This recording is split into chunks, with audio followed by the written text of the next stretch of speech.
Saudi അറേബ്യയുടെ ശരീഅത്ത് നിയമത്തെക്കുറിച്ചും അതിൻ്റെ വ്യവസ്ഥയെക്കുറിച്ചും കൃത്യമായ രീതിയിൽ അറിയാതെയും വെറുപ്പിൻ്റെയും വിദ്വേഷത്തിൻ്റെയും വാർത്തകൾ മാത്രം വായിക്കുകയും ചെയ്യുന്ന വ്യക്തിയാണ് മറുനാട് സ്കറിയ എന്നുള്ള കാര്യം നമുക്കറിയാം. ഇപ്പോൾ ഏറ്റവും ഒടുവിലായി അയാളുടെ ഒരു ചാനൽ വന്നിരിക്കുന്നത് 36 കോടി രൂപ അബ്ദുറഹീമിൻ്റെ മോചനവുമായിട്ട് ബന്ധപ്പെട്ട് എമ്പാടുമുള്ള മലയാളികൾ പിരിച്ചുകൊണ്ട് നൽകുകയും വധശിക്ഷ റദ്ദാവുകയും ചെയ്തിട്ടുണ്ട് എന്നുള്ളത് ലോകത്തിന് അറിയാവുന്നതാണ്.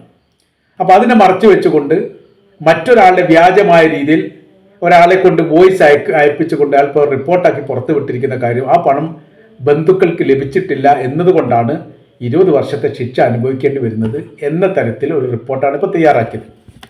അപ്പോൾ അതിൻ്റെ പൂർണ്ണമായിരിക്കുന്ന വിവരങ്ങൾ നമ്മുടെ ആപ്പൻ ബ്ലോഗിൽ അത് കൃത്യമായ രീതിയിൽ തന്നെ നൽകിയിട്ടുണ്ട്. ആദ്യം മുതൽ അവസാനം വരെ ഓരോരോ കാര്യങ്ങളും മുൻപ് പറഞ്ഞതും പിന്നീട് പറഞ്ഞതും സൗദി അറേബ്യയും ശരീഅത്ത് നിയമവുമായിട്ട് ബന്ധപ്പെട്ട വിഷയങ്ങളും ഇപ്പോൾ നിലനിൽക്കുന്ന 2 പ്രശ്നങ്ങൾ, ഒന്ന് അബ്ദുറഹീമുമായിട്ട് ബന്ധപ്പെട്ട വധശിക്ഷ, രണ്ടാമത്തത് യമനിൽ കഴിയുന്ന നിമിഷപ്രിയയുമായിട്ട് ബന്ധപ്പെട്ട വധശിക്ഷ.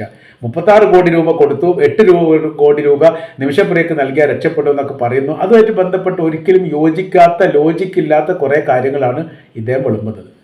അപ്പോൾ ആ വീഡിയോ കൃത്യമായ രീതിയിൽ കേട്ടു നോക്കുക. അതിൻ്റെ പൂർണ്ണ രൂപം അതിൽ നൽകിയിട്ടുണ്ട്.